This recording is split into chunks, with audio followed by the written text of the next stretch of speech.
안녕하세요. 사연에 빠지다의 DJ 민영입니다. 오늘도 구독과 좋아요 버튼 잊지 말고 눌러주시고요. 그럼 오늘의 사연 바로 시작해 볼게요. 안녕하세요. 저는 결혼 6개월 차 한창 신혼을 만끽하고 있는 예비 엄마랍니다. 이제 막 임신 6주가 되었죠.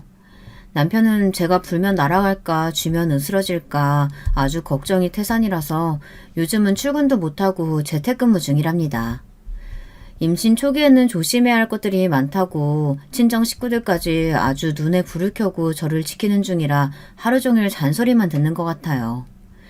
남편은 아주 오래전부터 잘 알고 지낸 사람으로 큰오빠의 가장 친한 친구였어요. 그래서 집에 자주 놀러 왔었는데 그때마다 저한테 우리 꼬맹이라고 부르면서 친절하게 대해줬었죠. 큰오빠는 어떻게 하면 저한테 장난을 칠까 저를 골려줄까 고민하는 사람이었는데요. 그때마다 남편이 큰오빠 몰래 저를 도와주곤 했답니다. 특히 수학을 잘해서 고등학교 때는 과외 선생님이기도 했죠. 그때까지만 하더라도 제가 남편과 연애를 하고 결혼을 할 것이라고는 꿈에도 생각을 못했어요. 저에게는 그저 오빠였거든요. 남편 역시 저를 단순한 여동생으로만 생각했고요. 그랬던 저희가 결혼까지 하게 된 것엔 아주 큰 사건이 있었답니다. 당시에는 하늘이 무너질 것 같았는데 지금 돌이켜보면 그 일이 있었기에 지금의 제가 있게 된 것은 아닐까 싶어요. 고마운 일이죠. 저는 3남 1녀의 막내입니다. 아주 오빠들과 살벌하고 진절머리가 날 정도의 어린 시절을 보냈죠. 친구들은 오빠가 셋이나 되니 분명 사랑을 듬뿍 받았을 거라고 생각하고 부러워하기도 했는데요. 그건 저희 가족들을 몰라서 하는 말이랍니다. 물론 오빠들이 저를 사랑하지 않았던 것이라고는 전혀 생각하지 않아요. 너무 사랑한 나머지 여동생에게 조금이라도 장난을 치고 싶어 환장한 인간들이라는 것이 문제였죠. 오빠들이 저지른 만행을 하나씩 이야기하면 끝도 없어요. 오죽하면 저의 가장 친한 친구는 저희 집에 CCTV를 달아두고 보고 싶다고 말했을까요? 하지만 그런 오빠들도 친정 아버지에 비하면 아무것도 아니랍니다. 발끝에도 미치지 못할 정도죠. 친정 아버지는 괴짜 그 자체예요. 4차원이다 라는 말로도 부족한 사람이죠. 얼마 전에 우연히 인터넷에서 짧은 동영상을 몇 개 봤는데요. 그 중에서 외국의 한 아버지가 사춘기 딸의 버릇을 고쳐주기 위해서 딸아이가 평소 입는 옷이며 화장을 똑같이 하곤 말투와 행동까지 그대로 흉내내는 영상이 있더라고요. 거울 치료하는 것처럼 말이죠. 지인들이 너무 재밌다고 웃으면서 보내주던데 저는 웃을 수가 없었어요. 제가 그 영상 속에 당사자였던 적이 있었거든요. 그것도 제가 중학교 때 말이죠. 중2병이라는 말도 있잖아요. 제가 사춘기가 좀 거칠게 왔었거든요. 친정 어머니와는 말만 했다 하면 언성이 높아졌죠. 그때 저는 오빠들도 한 수 접어줄 정도로 예민했답니다.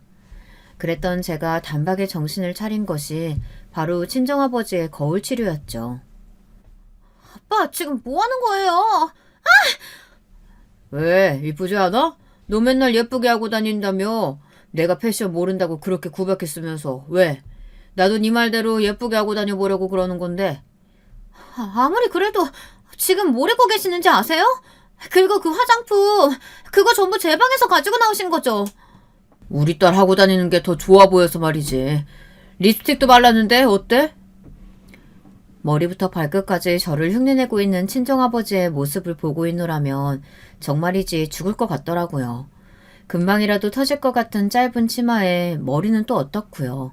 거기다 화장까지 해가지고는 지금 생각해도 소름이 돋네요. 사연을 듣고 계신 분들도 상상해보세요. 40대 후반의 아저씨가 그런 몰골을 하고 있다고 말이에요. 거기다 지금 같은 시대도 아니었잖아요.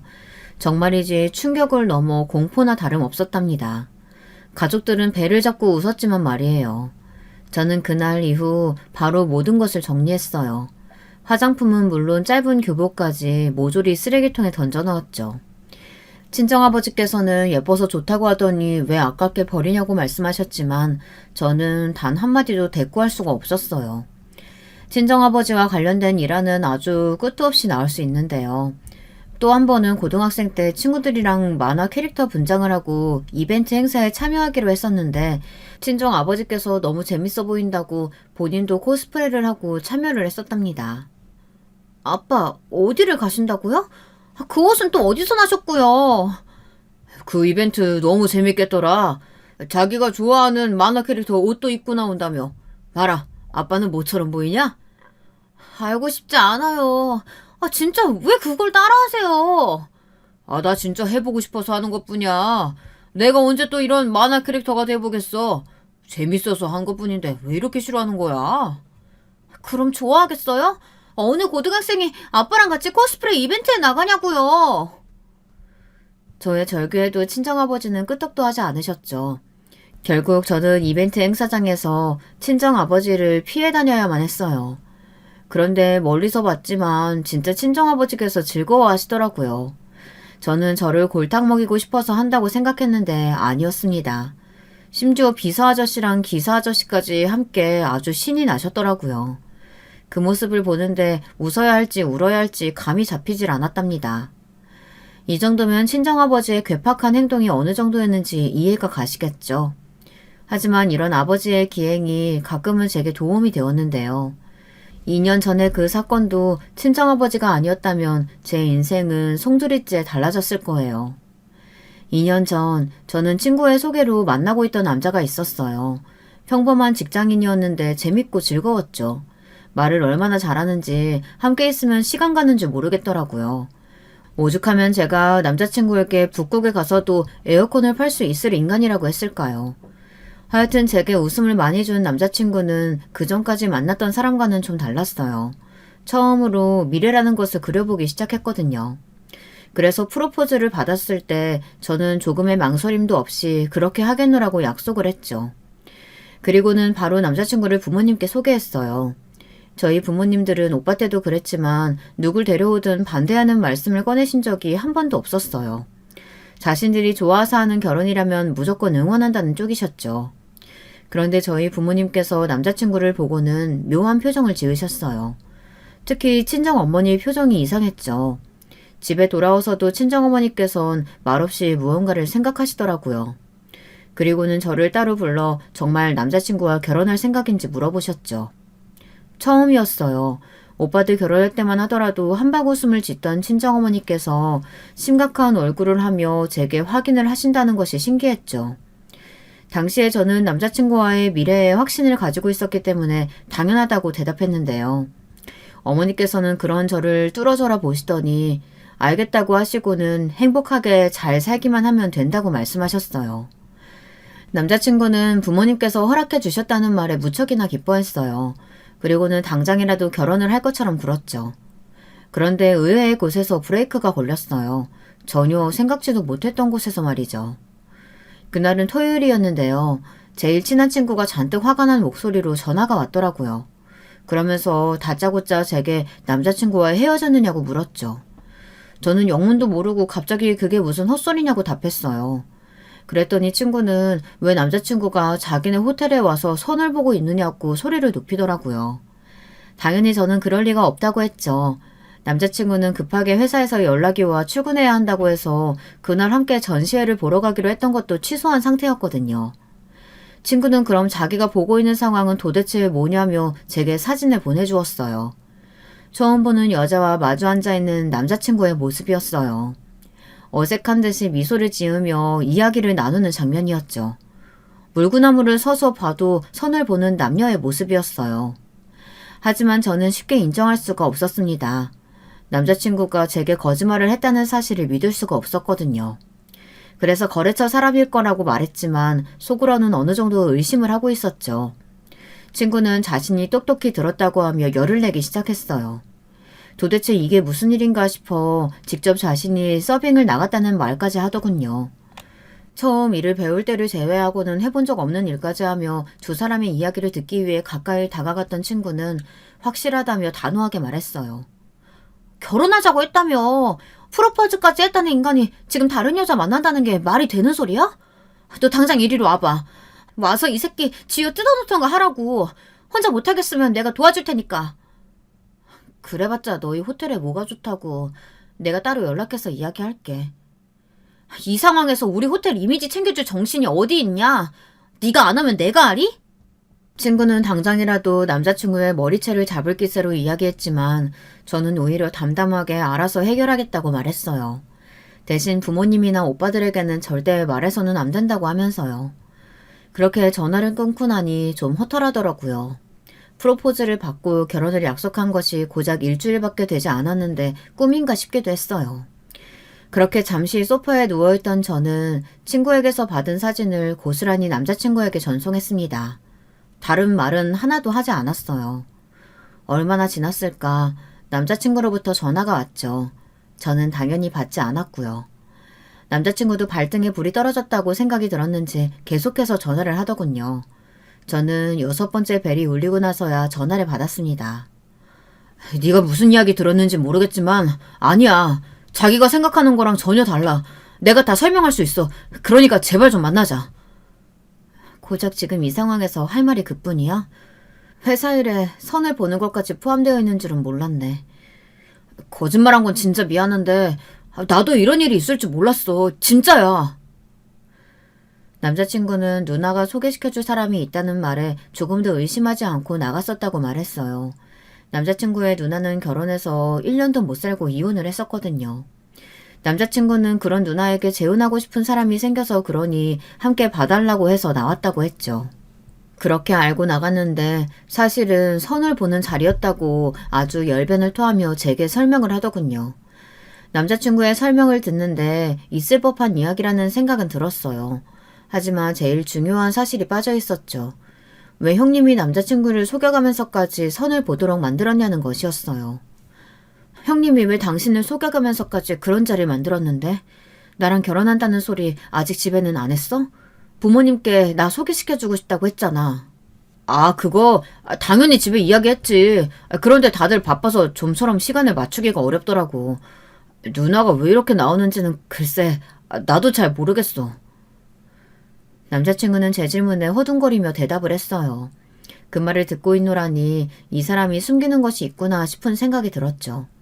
그렇게 청산유수가 따로 없이 말을 줄줄 하는 사람이 더듬거리며 대답한다는 것이 딱 느낌이 오더라고요. 저는 남자친구에게 거짓말하지 말고 솔직하게 이야기해달라고 다그쳤어요. 처음에는 숨기는 것 없다고 부정하던 남자친구는 끈질긴 저의 추궁에 결국 속 시원하게 털어놓았습니다. 집에서 저를 반대한다고 말이죠. 사실 처음 만남을 시작했을 때 우연히 전시회장에서 시부모님을 만난 적이 있었는데요. 그때 엄청 반가워하시던 시어머니와는 다르게 시아버지께서는 저를 위아래로 훑어보시고는 혀를 차시더니 누가 봐도 제가 마음에 들지 않는다는 어투로 무슨 일을 하는지 부모님은 계시는지 물어보셨거든요. 충분히 물어볼 수 있는 것들이라 나름 성실하게 답변을 드렸는데 제가 대답을 하면 할수록 못마땅해 하시는 얼굴을 하셨죠. 급기야 나중에는 인사조차 받지 않으시더라고요. 그에 반면 시어머니는 조금 과하다 싶을 정도로 호들갑을 떨면서 반갑다고 말씀을 해주셨고요. 그 자리 박차고 나오기에는 상대방한테 예의가 아닌 것 같아서 점심이나 같이 먹고 헤어졌을 뿐이야. 정말이야. 방금 나오면서 누나한테 전화해서 2번 다시 이런 일 만들 생각도 하지 말라고 한바탕 했어. 당신이 모르길 바랬는데 진짜 미안해.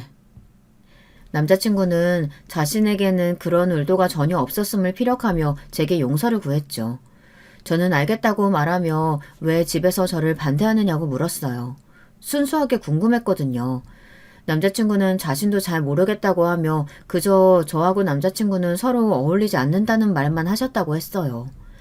그 이야기를 듣고 나니 더 영문을 모르겠더라고요. 미안해. 진짜 부모님이 왜 그렇게 나오시는지 모르겠어. 지금까지 앞뒤가 꽉 막혔다는 생각은 안 했는데 우리 부모님이 그런 사람이라고는 생각도 못했어. 아버님이야 그렇다고 해도 어머님까지 그렇게 나오신다니 좀 당황스럽네. 내 말이 엄마도 누나도 당신 그렇게 좋아하면서 언제 결혼할 생각이냐고 나 닥을 칠 땐 언제고 이렇게 하루아침에 태도를 싹 바꿔서는 진짜 이해할 수가 없어 정말. 남자친구의 말처럼 시어머니와 형님 그리고 저의 사이는 나쁜 편이 아니었습니다. 오히려 좋은 쪽이었죠. 같이 공연도 보러 가고 쇼핑도 다녔고요. 특히 형님의 경우에는 정말 제가 많이 도와드렸거든요. 형님은 상대방이 바람을 피우는 바람에 급하게 이혼을 결정하다 보니 정말 말 그대로 빈손으로 나왔더라고요. 결혼한다고 일도 그만뒀었던 상황이라 다시 사회생활을 시작하는데 어려움이 많았죠. 저는 그런 형님을 도와주고 싶었어요. 그래서 막내 오빠의 도움을 받아 직장도 소개시켜주고 우울증이 심하게 오는 것 같아 심리치료센터를 추천해주기도 했죠. 그런데 이렇게 사람이 돌변하다니 배신감마저 느껴지더군요. 남자친구는 가족들과 이야기해서 확실하게 하겠다고 큰 소리를 쳤어요. 썩 믿음직스러운 것은 아니었지만 그래도 저는 우선 알겠다고 대답하며 상황이 나아지기를 기다렸습니다. 하지만 제가 원하는 대로 흘러가지는 않더군요. 시어머니와 형님이 회사로 저를 찾아오셨거든요. 저는 웹툰 관련 일을 하고 있어요. 어릴 때는 직접 그리는 사람이 되고 싶었지만 그런 재능이 제게 전혀 없다는 것을 알고 나서는 웹툰과 관련된 일이라도 할 수 있다면 뭐든 다 할 것이라고 생각했죠. 물론 오빠들은 얌전히 친정아버지 회사에 들어가 일하기 바라셨지만 저는 전혀 관심이 없었습니다. 대신 죽어라 공부해서 지금 회사에 입사를 했어요. 여담이기는 하지만 친정아버지께서는 대리일 사이로 들어오셔서 회사를 물려받아 지금의 위치까지 올려두신 분이었어요.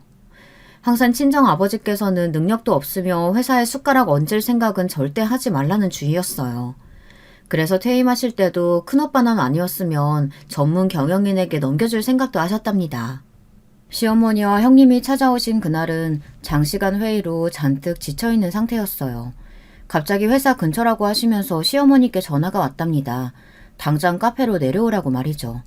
저는 저를 계속 피하시던 분이 무슨 바람이 불었나 싶어 바로 내려갔어요. 시어머니와 형님이 기다리고 있는 곳으로 들어서자 잔뜩 굳은 얼굴에 두 분이 보였습니다. 저는 평소처럼 밝은 목소리로 인사드렸죠. 비록 섭섭한 부분은 많았지만 그래도 시댁 식구인데 잘 보이는 것이 좋겠다 싶어 꾸며낸 목소리였답니다.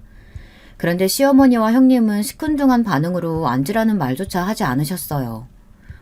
어머니, 형님, 그동안 잘 지내셨어요? 미리 연락이라도 해주시지. 그럼 같이 점심이라도 먹었을 텐데. 점심은 먹고 왔다. 같이 먹을 이유가 뭐 있다고.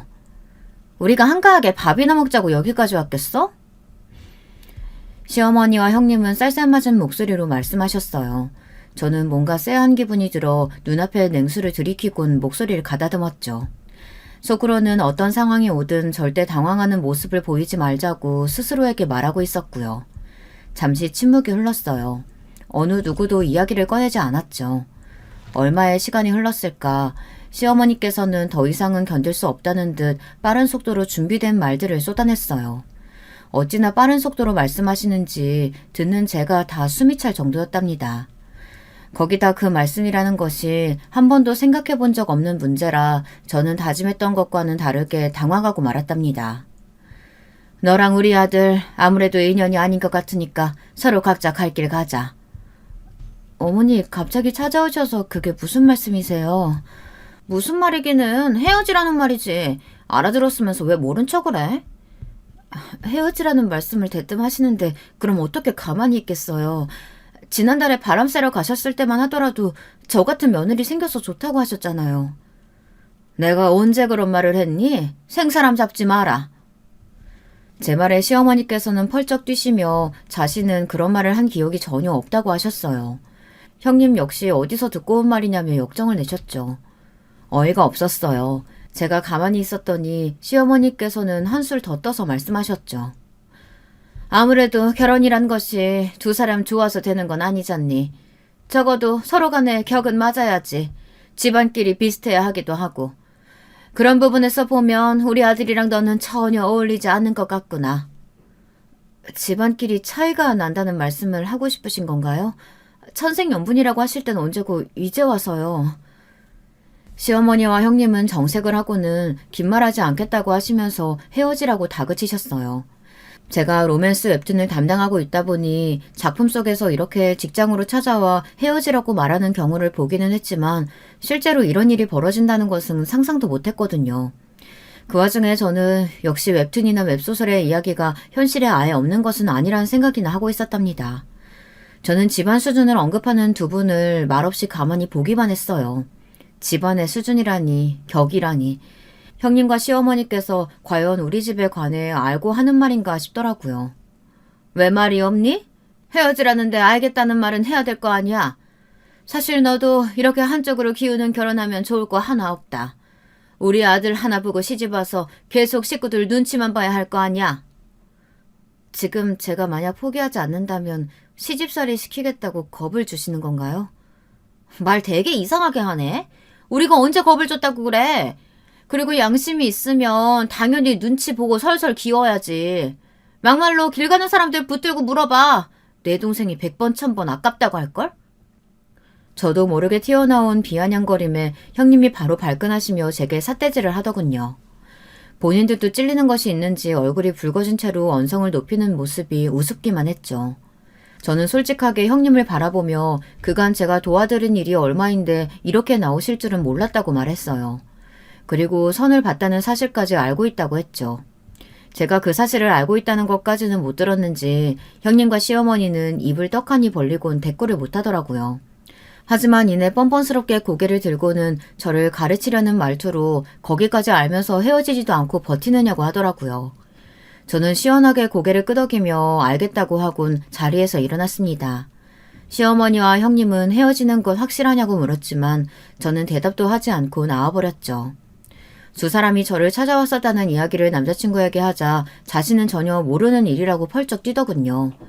저는 남자친구에게 헤어지고 싶다면 확실하게 이야기하라고 했어요. 사실 낮에 일이 그리 유쾌하지 않았거든요. 형님과 시어머니 앞에서는 말대꾸까지 하며 강한 척 이야기했지만 속이 말이 아니었어요. 무엇보다도 집안을 들먹거리며 말씀하시는 것에 화가 치밀어 올랐죠. 그 와중에도 바보같이 저는 남자친구와 헤어진다는 것을 상상할 수가 없겠더라고요. 아마 사연을 듣고 계시는 분들은 무슨 저런 머저리가 다 있나 하실 겁니다. 답답하시겠죠. 저 역시도 누군가 이런 이야기를 한다면 가슴을 치며 당장 그만두라고 했을 것 같거든요. 그런데 당사자가 되니 그게 쉽지 않더라고요. 머리로는 이런 상황에서 헤어지는 것이 맞지 않을까 싶으면서도 막상 그 이야기가 입 밖으로 나오지는 않더라고요. 저는 남자친구에게 가족들이 반대하는 결혼을 이렇게 우리끼리 우긴다고 될 일은 아닌 것 같다고 말했어요. 남자친구는 그게 무슨 소리냐며 자신이 설득할 수 있다고 믿어달라고 했죠. 얼마 전까지 믿어달라고 했지만 결과는 같잖아. 그런데 뭘 또 믿어달라고 해. 회사까지 찾아와서 헤어지라고 말할 정도인데. 그건 정말 미안해. 그렇게 무턱대고 움직이실 줄은 상상도 못했어. 내가 다 알아서 할게. 우리 서로 좋잖아. 같이 있으면 즐겁고 서로 생각도 비슷하고 우리가 이렇게 좋다는데 부모님 반대 정도야 금방 넘을 수 있어. 남자친구는 과하다 싶을 정도로 단호하게 우리가 결혼해야 한다고 말했어요. 마치 눈에 불꽃이 튀기는 것 같은 기분이 들었죠. 그걸 의심했어야 하는데 저는 그 상황에서 남자친구가 정말 저를 사랑해서 함께하고 싶나 보다 착각을 하고 말았답니다. 그리고 남자친구의 기세에 밀려 알겠다고 대답했죠. 남자친구는 그럼 그 일은 자신에게 맡기고 신혼여행을 어디로 갈지 생각해보자며 화제를 돌렸어요. 그렇게 이야기를 하고 약 일주일이 흘렀죠. 작가님과 미팅을 마치고 회사로 들어오는데 시어머니와 형님께서 회사 로비에 계시더라고요. 저를 보자마자 큰 소리로 저를 부르시더군요. 그러더니 빠른 걸음으로 다가오셔서는 어디를 갔다가 이제 오느냐며 한참을 기다렸다고 툴툴거리셨죠. 얼굴이 화끈거렸어요. 함께 갔던 동료에게 양해를 구하고 저는 두 사람을 그때 그 카페로 데리고 갔어요. 자리에 앉자마자 뭐가 그렇게 바빠서 얼굴 보기 힘드냐고 한 소리 하시는 시어머니를 보며 저는 무슨 일로 여기까지 오셨냐고 물었죠. 물론 또 하실 말씀이 남았냐는 말도 덧붙여서요. 제 말이 끝나기 무섭게 시어머니께서는 예상치도 못했던 말씀을 꺼내셨어요. 저는 순간 제기가 잘못된 것은 아닌가 싶었죠. 우리가 생각이 짧았어. 네가 우리한테 얼마나 잘했는데 잊고 큰 실수를 했다. 미안하다. 마음 상하고 있으면 풀고 없던 일로 하자. 그때는 연락도 없이 오셔서 헤어지라고 하시더니 이번에는 뭐예요? 헤어지지 말라니. 갑자기 왜 마음이 바뀌셨어요? 어울리지 않는다고 수준 맞는 사람이랑 결혼하라고 하셨잖아요. 옳게. 어른이 실수했다고 미안하다고 하잖아. 그런데 뭘 그렇게 캐묻고 그래. 취조하는 것도 아니고. 이럴 때는 그냥 못 이기는 척 알겠다고 하고 넘어가는 거야. 자기 그렇게 꽉 막힌 사람은 아니잖아. 너무 손바닥 뒤집듯이 쉽게 말씀하시니까 저도 알아야겠다 싶어서요. 그날 저에게 헤어지겠다고 확실히 말하고 가라며 붙들기까지 하셨잖아요. 그런데 이제 와서 실수라니. 제가 뭘 믿어야 하는 건가 싶어 여쭤보는 거죠. 그럴 권리 정도 있지 않을까요? 지금 같은 상황에서? 저는 최대한 평온하게 물었어요. 속으로는 무슨 이런 황당한 일이 있나 싶었지만 적어도 겉으로는 그런 내색을 하지 않으려고 했죠. 시어머니와 형님은 제 질문에 대답도 하지 않으시고는 무조건 저더러 사과를 받아들이라는 식으로 말씀하셨어요. 저는 기가 찼죠. 사과라는 것이 받는 사람 마음이지 하는 사람 마음대로 하는 것은 아니잖아요. 두 분은 제게 헤어지라는 말을 할 때와 마찬가지로 윽박지르며 사과를 받으라는 식으로 말했어요. 하지만 제가 끝까지 마음이 바뀐 이유에 대해 듣고 싶다고 말하자 한심을 내쉬며 말씀하셨어요. 그냥 좀 알겠다고 넘어가면 안 되는 거야? 뭘 그렇게 알려고 해? 둘이 좋아 죽는다는데 우리가 반대할 이유 없겠다 싶어서 그래. 그리고 그 녀석이 얼마나 열심히 설득을 하는지. 그렇게 좋아하는데 우리가 너무했다 싶더라고. 내 아들이 그렇게나 널 좋아하는 줄도 모르고 내가 아들 마음에 상처 줄 뻔했지 뭐야. 그러니까 그냥 네가 이해하고 넘어가렴. 남자친구가 어떤 말로 설득했는진 몰라도 시어머니와 형님의 마음이 바뀐 것은 확실한 것 같았어요. 저는 알겠다고 말하고는 회사로 들어가 봐야 한다며 카페를 나왔습니다. 솔직히 저는 이 모든 상황들이 의심스러웠어요. 너무 쉽게 마음이 바뀐 것 같아 개운하지 못했죠. 삐걱삐걱 소리를 내며 상황이 돌아간다는 느낌을 받았습니다.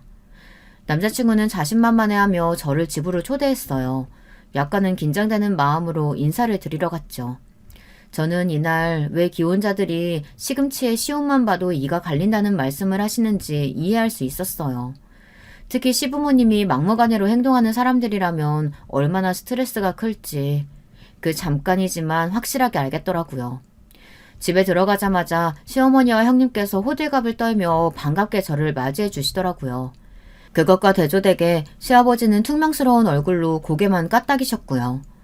저는 빈손으로 가는 것은 아니라는 소리를 들어 시아버지가 좋아하신다는 양주와 얼마 전 여행을 다녀온 사촌에게 받은 스카프를 챙겨갔죠. 엄청난 고가는 아니지만 그래도 꽤나 이름난 것들이라 제 선물을 받아든 형님은 금방이라도 튀어나올 것 같은 눈을 뜨곤 몇 번이나 스카프를 살펴보았어요. 그리고 시어머니께 무언가 속삭이기 시작했죠. 아무래도 제가 가져간 선물에 대한 이야기를 하는 눈치였습니다. 시아버지께서도 단박에 양주를 알아보시더니 언제 그랬냐는 듯 부드러운 목소리로 오는데 힘들지 않느냐고 말씀하셨어요. 식사 시간은 무난하게 흘러갔습니다. 시아버지께서는 제가 가져간 양주를 바로 열고는 만족스러운 얼굴을 하셨습니다. 식사가 끝나갈 때쯤 시아버지께서 여전히 부모님은 집에 계시느냐고 물었어요. 그럼 부모님은 누가 모셔? 오빠들? 아니요. 두 분이서 오붓하게 지내고 싶다고 하셔서 다들 분가해서 지내고 있어요. 집에는 저만 있고요. 설마 결혼해서 우리 아들더러 대릴 사회에 들어오라고 하는 건 아니겠지? 그런 이야기는 뭐하러 물어보세요. 거기까지는 아직 저희도 이야기해보지 않았어요. 남자친구가 나서서 시아버지께서 술이 과하신 것 같다며 말렸지만 시아버지께서는 그런 남자친구의 손을 뿌리치곤 저를 바라보며 대답해보라고 하셨어요. 저희 부모님들은 두 분이서 재미있게 살고 싶지 자식들 도움은 하나도 받고 싶지 않다고 말씀하시는 분들이라 대릴 사위에 대해서는 꿈에도 생각해 본 적이 없었거든요. 제가 부모님을 모시고 살아야 한다는 생각을 한 적도 없고요. 그런데 시아버지께서 제 대답을 듣기도 전에 선을 넘는 말씀을 하셨어요. 내 아들 힘들게 번 돈으로 호의호식하면서 사신다고 하시면 나는 절대 이 결혼 허락 못한다. 그리고 노후 즐긴다고 하지만 그거 백수라는 말이랑 뭐가 다르냐? 집에서 쌀이나 축 내고 돈이나 까먹는다는 말인데.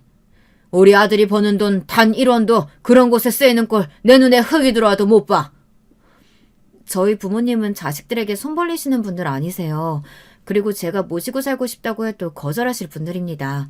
그러니 그런 식으로 저희 부모님 말씀하지는 말아주세요.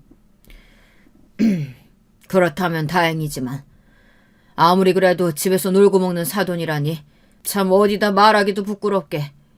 아버지 좀 가만히 좀 계세요. 왜 쓸데없는 말을 해서 분위기를 흐리세요.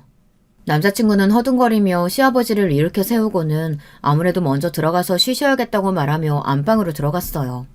형님은 제 눈치를 보며 시아버지께서 원래 말을 생각 없이 하시니 너무 신경 쓰지 말라고 하더군요. 화제를 바꿀 요량인지 신혼여행지는 어디로 하고 싶은지 물어보셨지만 저는 아직 아무것도 생각하지 않는다고 말하곤 입을 꾹 다물었죠. 그 사건이 있고 나서 남자친구는 손이 발이 되도록 제게 빌었어요. 시아버지께서 평소에도 술을 드시면 말하고 싶은 대로 쏟아내는 편이라 그날도 자신이 무슨 소리를 하셨는지 전혀 기억을 못하고 계시다며 저더러 한 번만 용서해달라고 했죠. 보기에도 전혀 술에 취한 사람 같지 않았는데 그게 무슨 소리냐고 했더니 겉으로는 그렇게 보여도 사실은 술도 약하시고 금방 취하신다고 설명했죠. 시아버지께서 술이 깨고 나서 본인이 하셨던 말을 전해 듣고 제게 직접 사과하고 싶다고도 하셨지만 제가 불편할 것 같아 남자친구가 대신 사과한다고 하더라고요. 결혼에 관해 여러 가지 사건을 겪으면서 저는 점점 남자친구와의 결혼이 과연 옳은 것인지에 대한 의심이 들기 시작했어요. 그리고 남자친구를 처음 만나고 어머니께서 꼭 이 사람과 결혼을 해야 하냐고 물어보셨던 것도 기억이 났고요. 제가 그런 고민을 하고 있던 것과는 반대로 남자친구는 내일이라도 결혼할 것처럼 전투적으로 나섰어요. 그리고는 저를 보며 메리지 블루가 온 것 아니냐고 했죠. 갑자기 다른 사람과 가족이란 이름으로 묶인다는 것이 얼마나 신경 쓰이고 걱정되겠어. 자기 마음 충분히 이해해. 다른 신부들도 다 한 번씩은 겪는 일이라고 하더라. 그래도 막상 식장 들어가면 아무 생각 안 날 거야. 그러니까 걱정 말고 나 믿고 결혼 준비하는 거야. 알겠지? 저는 남자친구의 말에도 일리는 있다고 생각했어요. 결혼한 친구들도 메리지 블루 때문에 힘들었다고 하더라고요. 저는 결혼을 허락받는 과정에서 정신적으로 힘든 일이 많아서 그런가 보다 하고 떨쳐내려고 했죠. 당시 저희 부모님께서 결혼기념일을 맞아 해외여행을 떠난 상태셨어요. 그래서 상견례 날짜를 잡기가 꽤나 힘들었죠. 남자친구는 뭐가 그렇게 조급한지 부모님께서 언제 한국으로 들어오시냐고 하루에도 12번은 물어봤죠. 심지어 빨리 들어오실 수는 없느냐고도 하더라고요. 저는 기념일을 즐기시는 두 분에게 어떻게 그런 말을 하느냐고 딱 잘라 거절했습니다. 두 분이 한국으로 들어오셔서도 이것저것 집안 행사가 겹쳐지면서 저희의 상견례 날짜는 자꾸만 미뤄지고 있었죠. 그러던 어느 날이었어요. 남자친구가 회사 근처라고 하며 점심을 함께 먹자고 하더라고요. 그런 일이야 종종 있었으니 저는 가볍게 알겠다고 했죠. 식사를 하는데 남자친구가 진지한 얼굴로 묻고 싶은 것이 있다고 했습니다. 저는 갑자기 무슨 무게를 잡느냐고 놀렸지만 남자친구의 얼굴은 좀처럼 펴지지 않았어요. 자기야, 그 아버님 말이야. 요즘 뭐 하셔? 아버지? 워낙 동해번쩍 서해번쩍 하시는 분들이라 잘 몰라. 퇴직하시고 자기 하고 싶은 일 하면서 즐겁게 살겠다고 하셔서 우리 가족 누구도 묻지 않았거든. 왜? 나 아버님을 본 것 같아서 말이야. 남자친구는 정말 우연이었다고 하면서 친정 아버지에 대한 이야기를 꺼내더라고요. 이야기를 듣는데 저도 충격을 받을 정도였으니 남자친구는 오죽했겠어요. 회사 동료들이랑 택시 탔는데 아버님께서 운전을 하고 계시잖아. 나를 못 알아보신 건지 아니면 모른 척 해주신 건지 모르겠는데 택시를 몰고 계셨다니까? 앞에 기사 면허 보니까 확실히 자기 아버지 성함이었어. 자기 알고 있었어? 정말? 아버지가 택시를 운전하신다고? 남자친구는 어떻게 자식이 되어서 그런 것을 모를 수 있느냐고 했지만 친정 아버지라면 충분히 그럴 수 있거든요. 저는 알아보겠다고 말하고는 회사로 돌아왔어요. 그리고 바로 친정 엄마에게 전화를 걸어 자초지종을 물었죠. 친정 어머니께서는 대수롭지 않게 그렇다고 하시더라고요. 저는 퇴직하고 하고 싶은 일 하시면서 쉰다고 하셨던 분이 택시는 뭐냐고 물었죠. 너희 아버지 어렸을 적 꿈이 뭔지 알아? 택시 운전사야. 나 만나서 결혼해 우리 집안으로 들어오지 않았으면 평생 택시 몰면서 다니셨을 뿐이라고. 너도 알잖아. 얼마나 운전 좋아하셨는지.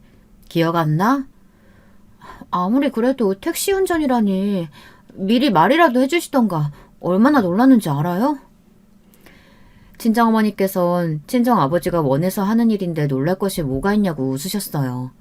사실 친정아버지의 운전사랑은 유명했거든요. 한 번은 자기가 너무 운전이 하고 싶다며 비서 아저씨들이랑 박기사 아저씨를 집까지 데려다주고 오신 적도 있었고요. 아무리 그래도 택시를 운전하실 거라고는 상상도 못했던 저는 친정아버지를 누가 말리겠냐고 한숨을 내쉬었죠. 그런데 이 일이 바로 저의 파혼의 시발점이 될 것이라고는 아무도 생각하지 못했답니다. 상견례 전날 친정아버지께서는 제게 상견례에 조금 늦을 수도 있다고 말씀하셨어요. 약속 시간을 칼같이 지키시는 분이 의외다 싶었죠. 친정아버지께서는 섭섭해하는 저를 보며 무슨 일이 있어도 제가 행복해지는 방법만 생각하고 있다고 하셨습니다. 저는 친정아버지께 왜 그런 말씀을 하시냐고 물었지만 아버지는 웃기만 하셨죠.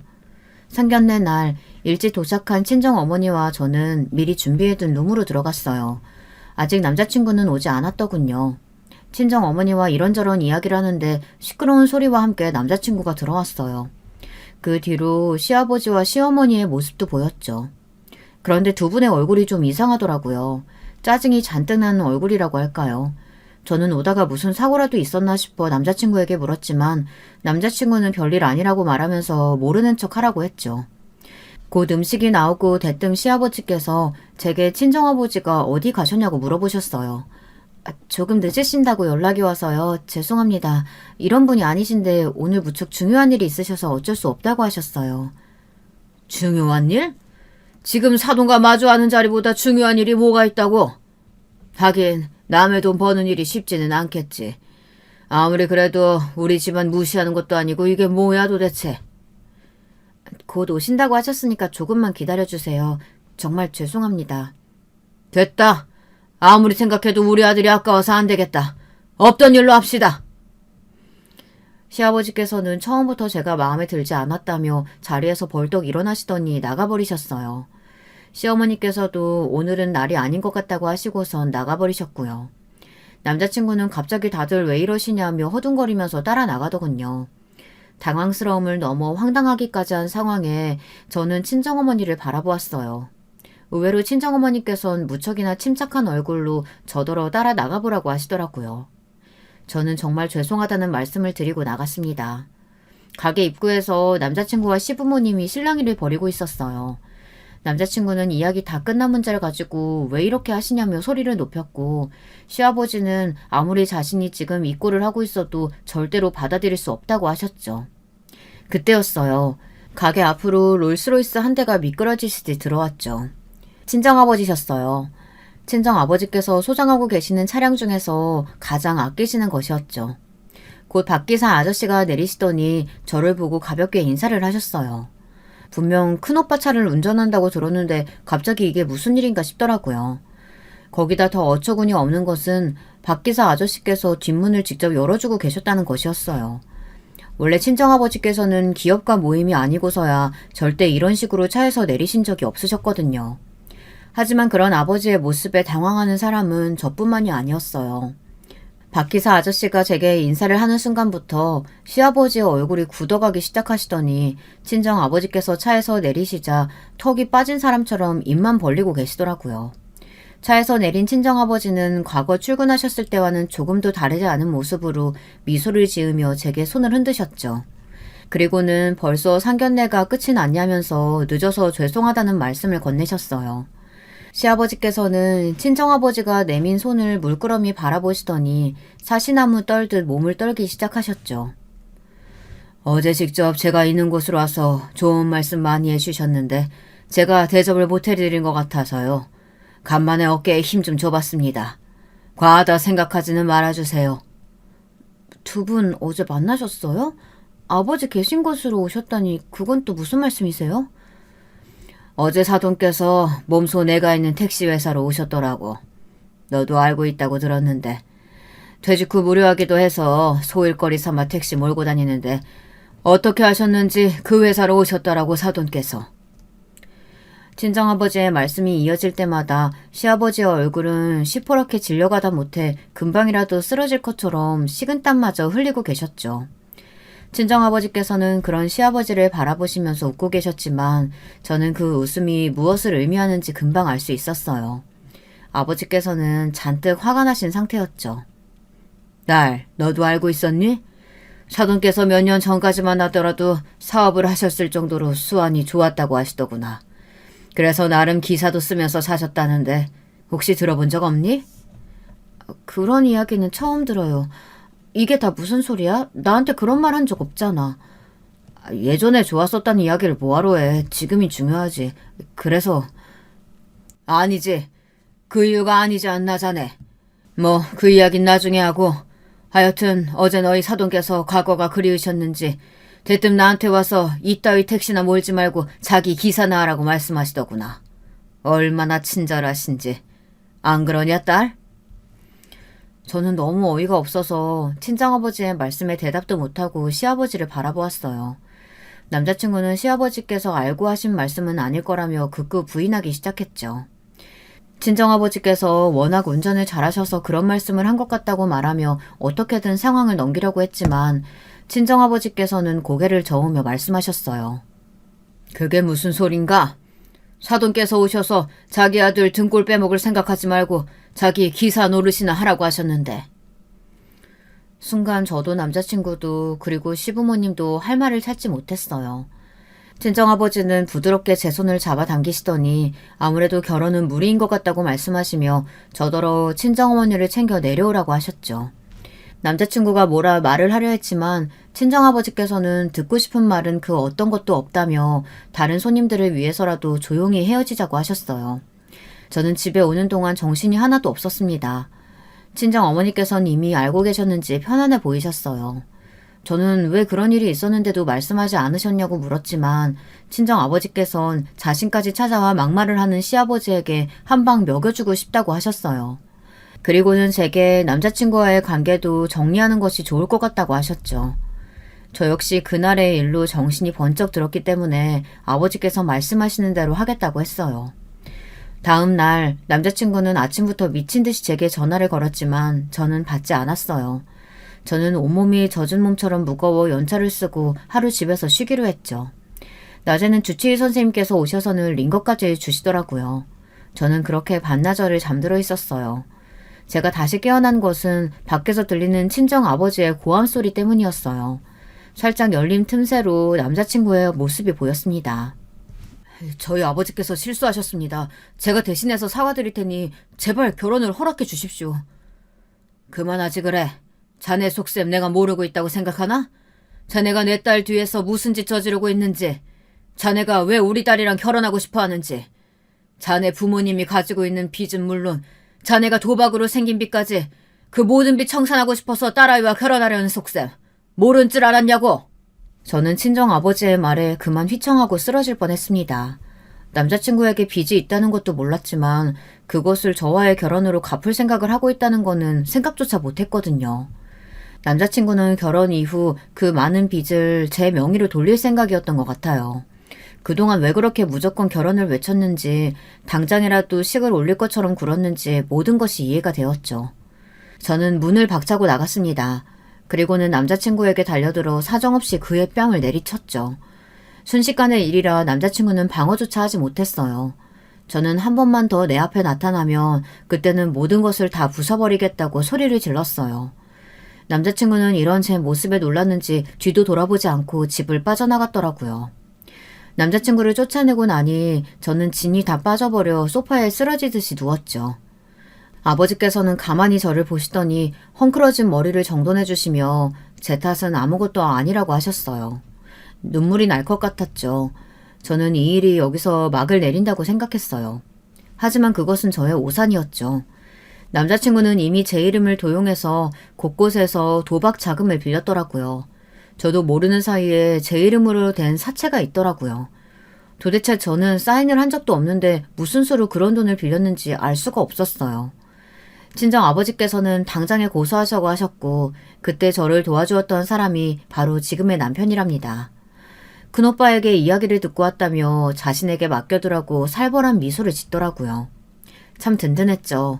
남편은 남자친구가 제 명의를 도용했다는 증거를 준비해 검찰에 신고했고 사채업자들과의 삼자대면을 통해 돈을 빌린 사람은 제가 아니라는 것까지 만반의 준비를 했답니다. 알고 보니 형님과 남자친구의 합작품이더군요. 남자친구는 어떻게든 한 번만 눈 감아달라고 했지만 저는 그럴 생각이 조금도 없었죠. 남편은 두 번 다시 제 주변에 얼씬도 못하게 하겠다고 하더니 아주 조금의 틈도 주지 않겠다고 했고 실제로도 쉬지 않고 몰아붙이더군요. 덕분에 남자친구는 교도소에 수감되었답니다. 초밤이라 얼마 되지 않아 나오겠지만 아마 더 이상 재기는 불가능하지 않을까 싶어요. 사채업자들이 아주 이를 갈며 기다리고 있거든요. 다른 가족들이 어떻게 되었는지는 모르겠어요. 남편이 똥 밟았다 생각하고 기억에서 치워버리라고 조언해 주었거든요. 그리고 그 말대로 지금의 제가 행복하고 좋으니 기억나지도 않더라고요. 우연히 길에서 마주하지만 않았더라면 사연을 보낼 리가 없었겠죠. 뭐 그래도 괜찮습니다. 지금 이 순간 그 인간과 저의 행복지수 차이가 어마무지하거든요. 마지막까지 제 이야기 들어주셔서 정말 감사합니다. 안녕하세요. 저는 지방 사는 50대 중반 여자입니다. 매번 일하거나 쉴 때 사연을 들으며 지냈는데 저도 용기 내어 사연을 보내보려고 합니다. 주변에서 친구들도 저에게 제보해보라고 추천하기도 했고요. 제가 오늘 소개할 사연은 남편과 있었던 일인데요. 용기를 낸 만큼 끝까지 들어주셨으면 좋겠습니다. 저는 지방 시골에서 자랐는데 사남매 중 막내였어요. 위로는 오빠 2명과 언니 1명이 있었는데 안타깝게도 엄마는 저를 낳고 몸이 안 좋아지셔서 바로 돌아가셨고 아빠가 혼자 사남매를 키우셨어요. 아빠가 혼자 우리를 책임져야 하니 제가 어릴 때는 아빠 얼굴을 잘 볼 수도 없었죠. 일이 끝나면 밤에 또 다른 일을 하셨고 쉬는 날도 제대로 보장받지 못한 채로 정말 열심히 일하셨습니다. 초등학교 때는 학교에서 돌아와서 다음날 등교하기 전까지 아빠 얼굴을 10분 보면 많이 본 거였어요. 아버지는 없는 살림에 우리를 키우겠다고 돈이 되는 일이면 정말 무엇이든 하셨고 그렇게 힘들게 일하셔도 저희에게는 단 한 번도 힘들다고 말하거나 돈이 없다는 말을 잘 하지 않으셨습니다. 그러다 큰오빠가 고등학교를 졸업했고 바로 우리 고향에 있는 공장에 취직하게 돼서 아주 조금 형편이 나아졌어요. 그때가 제가 초등학교 고학년 때였는데 아버지가 한밤중에 큰오빠가 공부하고 싶어도 돈이 없어서 미래를 포기하고 바로 공장에 들어간 게 슬프셨는지 우시는 것을 봤던 게 아직도 기억이 나요. 큰오빠가 공장에 가서 일하고 그 돈을 생활비에 보탰기 때문에 중학교 때는 초등학교 때보다는 형편이 조금 나아졌지만 그래도 가난한 것은 변하지 않았습니다. 왜냐하면 아버지가 빚을 진 것도 많았기 때문이에요. 큰오빠와 아빠가 번 돈으로 나머지 남매들은 학교에 다녔고 언니도 고등학교를 졸업하고 바로 식품 공장에 들어가서 일을 시작하자 저는 상대적으로 언니 오빠들보단 훨씬 나은 형편으로 중학교에 다닐 수 있었습니다. 언니가 다녔던 식품 공장은 빵 공장이었는데 일을 마치고 언니가 공장에서 빵을 가져오면 그걸 다 같이 나눠 먹기도 했었죠. 그러다 제가 고등학교에 진학하기 전에 아빠가 제가 다니던 중학교에 진학상담을 다녀가셨는데 저녁에 심각한 얼굴로 저를 부르셨어요. 저는 부끄럽지만 우리 중학교에서 전교 1등이었는데 선생님께서 저를 주변에 있는 대도시로 유학을 보내는 게 어떠냐고 하셨다는 거예요. 아버지는 진학상담이라는 것도 사남매를 키우면서 처음 가보셨는데 저를 유학을 보내라니까 그 말에 너무 놀라셨다고 하더라고요. 당연히 기분은 좋으셨지만 당신은 너무 걱정된다고 저보고 결정하라고 하셨죠. 하지만 제가 집에서 막내기도 했고 또 오빠들과 언니의 사랑을 독차지하며 컸기에 가족들은 저를 혼자 보낼 수는 없었다고 해요. 처음엔 하숙도 알아봤지만 몇 날 며칠간 가족회의를 한 결과 언니가 저를 따라오게 되었습니다. 언니는 고향에서 다니던 식품 공장을 그만두고 저와 같이 도시에 와서 자리를 잡게 됐어요. 저는 처음에 저 때문에 언니가 잘 다니던 직장을 그만두고 이사 오는 것이 참 미안했지만 언니는 언니 본인도 이렇게 발전된 도시로 오고 싶었다고 말하면서 저를 달래줬죠. 우와, 언니 저게 뭐야? 언니도 저건 처음 보는데? 이래서 사람은 도시로 가서 사나 보다. 우리에겐 이제 더 큰 세상이 있는 거야. 언니, 너무 신기한데 무서워. 언니가 옆에 있으니까 괜찮아. 걱정하지 마. 시골에 살던 저한테 도시는 정말 멋지고 대단했습니다. 그렇게 언니와 저는 학교 근처에 아주 작은 쪽방 하나를 얻었고 오빠들과 아빠는 고향에서 계속 지냈습니다. 언니는 동네에 있는 미용실에서 보조로 일을 시작하게 됐고 오빠들과 아빠는 돈을 벌면 우리에게 보내주었기 때문에 저는 고등학교에 다닐 때는 부족하지 않게 다닐 수 있었습니다. 자라면서 오빠들과 언니가 가난해서 급식도 먹지 못하고 소풍도 가지 못하던 것을 봐오면서 컸기 때문에 저는 저만 이렇게 편하게 다니는 게 참 미안했는데 오히려 오빠들과 언니는 제가 공부를 잘하니까 너무 뿌듯하다고 전폭적으로 지원해줬어요. 제가 다녔던 고등학교는 도시에서도 공부를 잘하는 학생들만 가던 명문고였는데 저는 거기서 재영이라는 친구를 만나게 됩니다. 재영이는 학교에서 아주 유명한 친구였는데 잘생기거나 키가 큰 것은 아니었고 단지 집에 돈이 많아서 유명했어요. 재영이 아버지는 고기 장사를 하셨는데 워낙 유명해서 제가 살던 고향에까지 납품하던 곳이었거든요. 재영이는 외모가 잘나진 않았지만 말을 정말 재밌게 하고 웃긴 친구였습니다. 제가 고향에 있던 친구들이 그리워서 고등학교에 적응을 잘 하지 못했을 때 저에게 먼저 다가와서 친구가 되어준 아주 고마운 친구랍니다. 제 고향은 시골이고 군단이라 학생이 별로 없었기 때문에 반이 한두 개뿐이라 서로 다 잘 알고 시골 특성상 서로 아주 가깝게 지냈었어요. 그때는 지금처럼 인터넷이나 핸드폰이 발달한 시기도 아니어서 연락을 자유자재로 할 수도 없었기 때문에 정말 외로웠답니다. 만약 그때 언니가 저와 같이 있지 않았다면 저는 적응을 못하고 끝내 고향으로 되돌아갔을 것 같아요.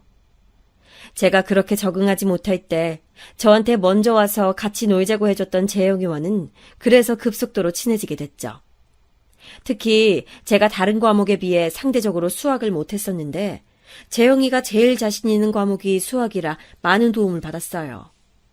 그리고 재영이가 자기 집에 가자고 해서 갔을 때 저는 너무 놀라서 기절할 뻔했는데 정말 드라마나 영화에서나 보던 집이었기 때문이에요.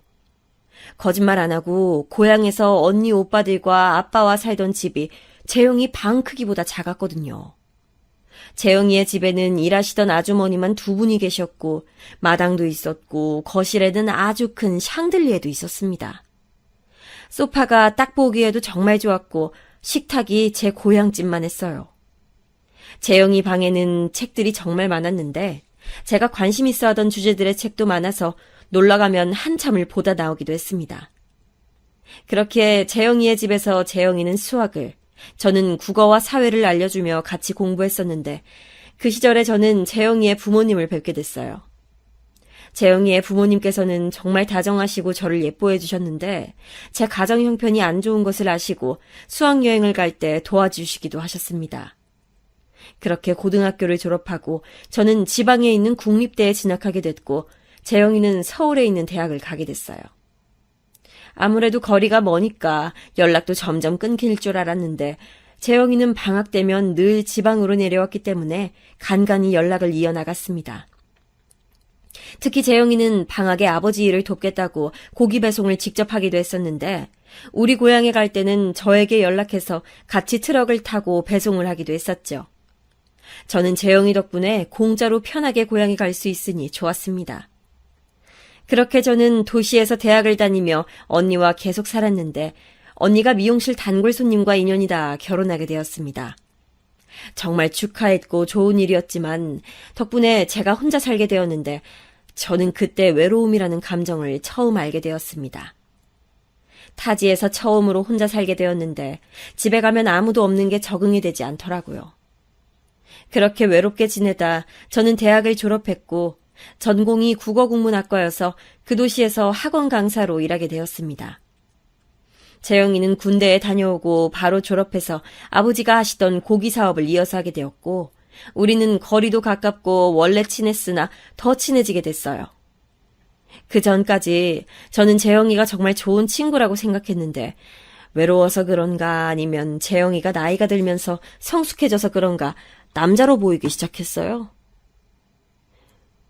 우리 친구 그만하고 이제 진지하게 만날래? 다행히 저 혼자만의 생각은 아니었는지 재영이도 저에게 마음을 표현하기 시작했고 우리는 연애로 무난하게 이어졌습니다. 몇 없는 고등학교 친구들에게 이 소식을 전하니 그럴 줄 알았다고 하더라고요. 남자친구로 재영이를 만나면서 놀랐던 점은 제가 생각했던 것보다 더 여유 있는 집이라는 점이었습니다. 그렇기에 저는 오히려 재영이와 결혼하지 않겠다는 생각이 들 정도로요. 물론 그런 부잣집에 시집가면 좋겠지만 저는 우리 집이 가난했기 때문에 꿈도 꾸지 않았습니다. 우리 집은 아버지가 우리를 키우면서 진 빚이 아직도 남아있었기 때문이에요. 사남매 중에 저만 유일하게 대학을 갔는데 등록금 때문에 가족들을 걱정시킬 수가 없어서 대학을 다니던 내내 장학금을 받으려고 죽어라 공부했거든요. 작은 오빠도 고등학교를 졸업하고 바로 공장으로 가서 일했고, 큰 오빠는 그 당시에 공장에서 만난 여자와 결혼해서 분가했었는데 큰 오빠도 사정도 좋지 않았어요. 아버지는 작은 오빠와 둘이 살았는데 아무래도 나이가 드시니 예전처럼 밤낮 없이 일하시기엔 몸이 성치 않으셔서 일 나가시는 날이 적었거든요. 언니도 결혼해서 독립했기 때문에 저는 학원에서 일하며 월급을 받으면 아버지한테 돈을 일부 보냈었습니다.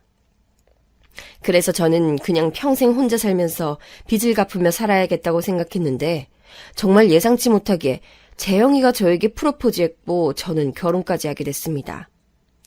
저는 프로포즈를 받고 사실대로 우리 집이 가난하고 나는 아직 책임질 가족이 있다고 말했는데 재영이는 그 빚을 본인이 대신 갚아주겠다고 몸만 오라고 했습니다. 시부모님들도 제가 며느리가 된다고 하니까 정말 좋아하시면서 어릴 때부터 제가 며느리가 되면 참 좋겠다고 생각하셨다고 좋아하셨습니다. 제 우려와는 달리 결혼은 매우 순조롭게 진행됐고 우리 친정가족들은 당연히 행복해했어요. 특히 언니가 저에겐 엄마였는데 언니가 너무 좋아해서 저는 정말 다행이라는 생각만 했습니다. 저는 이 사실을 고향 친구들에게 알렸고 고향 친구들은 너무 잘 됐다며 저보고 역시 사람은 도시로 나가야 한다고 하더라고요. 고향 친구들은 대부분 고향에서 가족들이 하던 식당을 이어가거나 본인 가게를 차렸거든요. 그러면서 제가 결혼하는 사람이 고기 납품 사업을 한다니까 본인들 식당 업체를 재영이 업체로 바꿔주기도 했습니다. 이 과정에서 재영이는 수익이 되게 많아졌는데 친구 중에서 고향에서 크게 고깃집을 하는 친구가 있어서 서로 이득을 봐서 저도 마음이 좋았어요. 시부모님은 정말 감사하게도 저를 많이 예뻐하셨는데 우리 아버지 빚도 다 갚아주셨고 저를 공주라고 부르시면서 정말 손 하나 까딱하지 않게 해주셨습니다. 지금 생각해도 시부모님한테는 그저 감사한 마음밖에 들지 않을 정도로요. 저는 시부모님이 저를 예뻐하시니까 제가 나서서 시부모님한테 잘해드렸는데 그게 동네에 소문까지 났더라고요. 사실 저는 시어머니가 제주도에 한 번도 가보지 않으셨다는 소리를 듣고 정말 놀랐었거든요. 그렇게 여유 있게 사시는 분이 왜 가보지 않았는지 몰라서 제가 모시고 여행도 다니고 재영이가 외동이라 시어머니가 딸을 원하셨다고 하셨는데 정말 딸처럼 같이 쇼핑도 가고 맛있는 것을 많이 먹으러 다녔습니다. 시어머니는 아들한텐 이런 것들이 기대도 안 했는데 제가 며느리로 들어오고 본인 인생이 너무 즐거워지셨다면서 저에게 항상 고마워하셨죠. 제가 집에서 막내라 애교도 많고 어른들한테 치대는 것도 잘하는데 오빠들과 언니, 아빠한테 하던 것처럼 시댁 부모님께 하니까 그렇게 좋아하셨어요. 재영이가 성격이 좀 무뚝뚝한 면도 있어서 그런 것들은 정말 살면서 경험해 본 적이 없으시다고 하셨죠. 사실 저는 재영이와 결혼해서 기쁜 것보단 이런 시부모님을 만난 것이 더 기쁠 정도였어요. 특히 저는 엄마 없이 컸기 때문에 그런 부분이 되게 콤플렉스였는데 시어머니는 저에게 엄마라고 부르라고 하시면서 정말 많은 애정을 주셨습니다. 아가, 이 옷 어울릴 것 같아서 사왔어. 어머니, 정말 예뻐요. 제가 이런 옷 좋아하시는 건 또 어떻게 아셨어요? 평소에 다니는 것 보면 엄마가 딱 알지. 반면 재영이는 웃기고 말을 잘했지만 공감 능력이 조금 부족했어요. 제가 학원에서 일하면서 스트레스를 받을 때 집에 와서 말하면 그럴 수도 있지. 세상 일이 쉽지 않지 등 말하며 저를 힘 빠지게 하곤 했어요.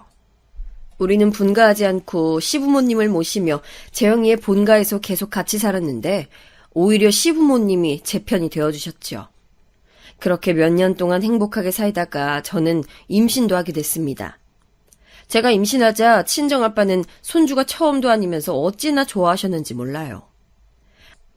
아빠는 제가 막내기도 하고 또 저는 본 적 없지만 제 얼굴이 엄마와 똑같다며 저를 자식 중에 제일 예뻐하셨는데 그래서 제가 아이를 가졌다는 게 아빠에게는 정말 놀랄 일이고 의미 있는 일이라고 하셨죠. 오빠들과 언니도 무척 기뻐했는데 특히 작은 오빠는 결혼하지 않고 아버지와 둘이 살아서 조카들에 대한 애정이 매우 큰 편이라 나오지도 않은 제 아이를 위해 양말까지 사놓았답니다. 시부모님도 당연히 정말 좋아하셨어요. 특히 시아버지가 감정 표현이 그렇게 다양하신 분은 아닌데 제가 고등학교 때 시아버지를 본 이후로 제일 크게 좋아하셨던 기억이 나요. 그리고 시어머니는 임신한 것은 너무 축하하지만 저를 위해서라도 학원을 그만두는 것은 어떠냐고 하셨어요. 제가 어릴 때부터 몸이 자주 아팠고 결혼하고도 종종 몸살이 나곤 했는데 그게 걱정이 되셨나 보더라고요. 저는 그렇게 시어머니의 권유에 따라 학원을 그만두었고 집에서 태교에 집중했습니다. 시어머니는 백화점에서 온갖 몸에 좋은 것들을 사오시고 또 저에게 좋은 것들을 듣고 봐야 아기가 건강하게 나온다고 하시며 매일 좋은 말씀을 해주셨어요. 그렇게 저는 아주 건강하게 아무 탈 없이 천사 같은 아들을 낳게 되었습니다. 걱정과 달리 아들은 심지어 우량아로 튼튼하게 태어났는데 시부모님은 제가 아들을 낳자 대를 이었다고 하시며 저를 복동이라고 부르셨어요.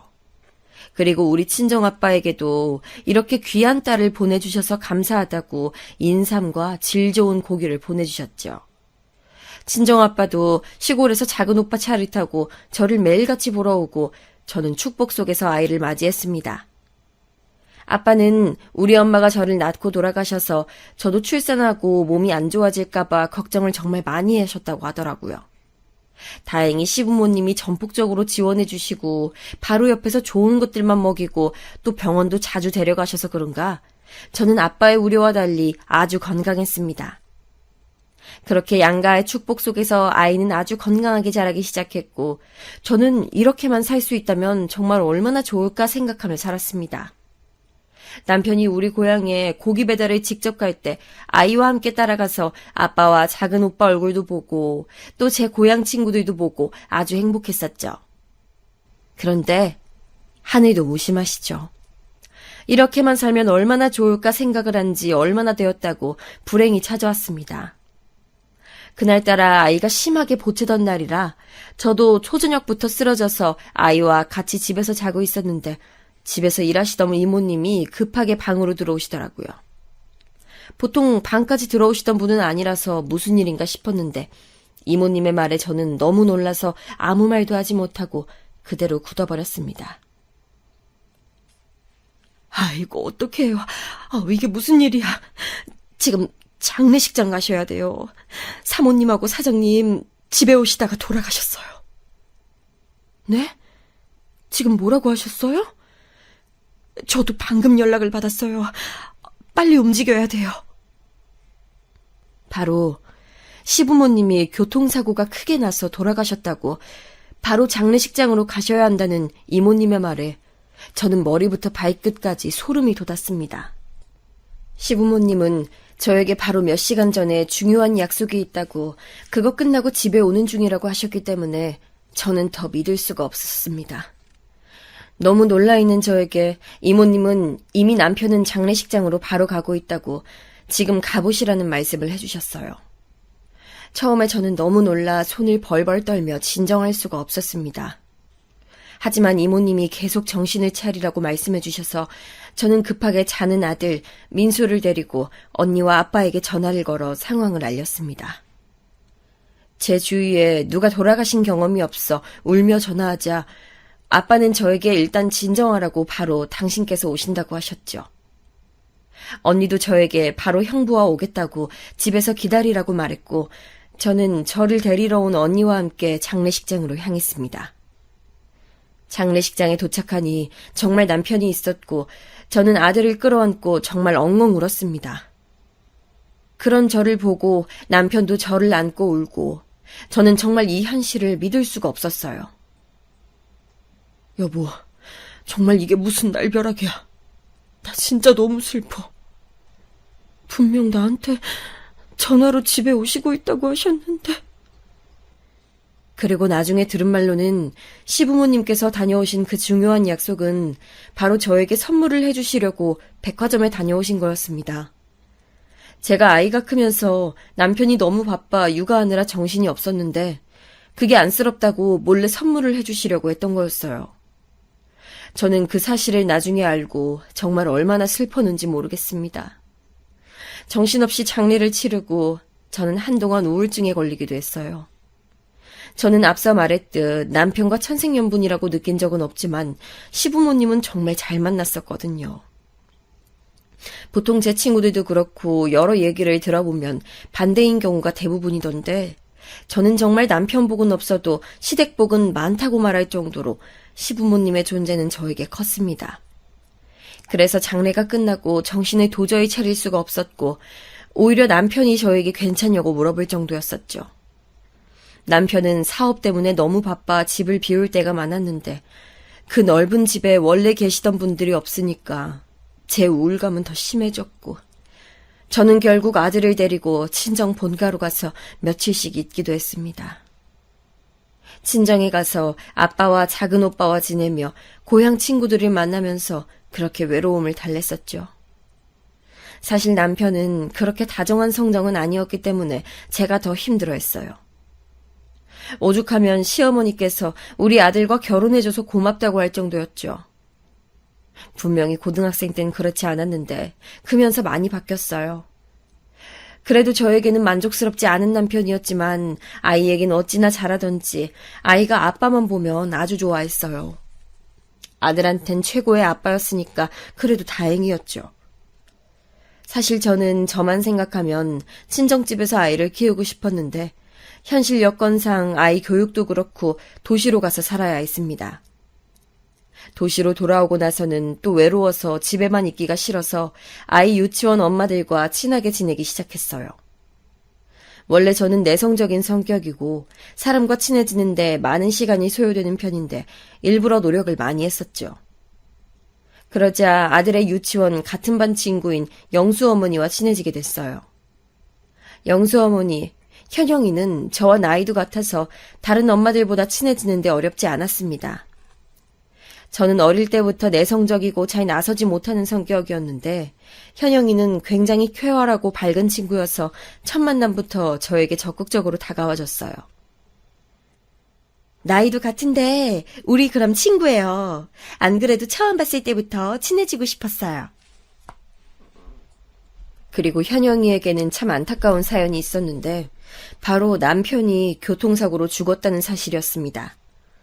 안 그래도 저는 시부모님이 교통사고로 돌아가셔서 매우 불안정한 상태였는데 현영이도 본인 남편이 교통사고로 하늘나라에 있다고 그 아픔을 잘 안다고 말해주니까 저는 급속도로 현영이와 가까워지게 됐어요.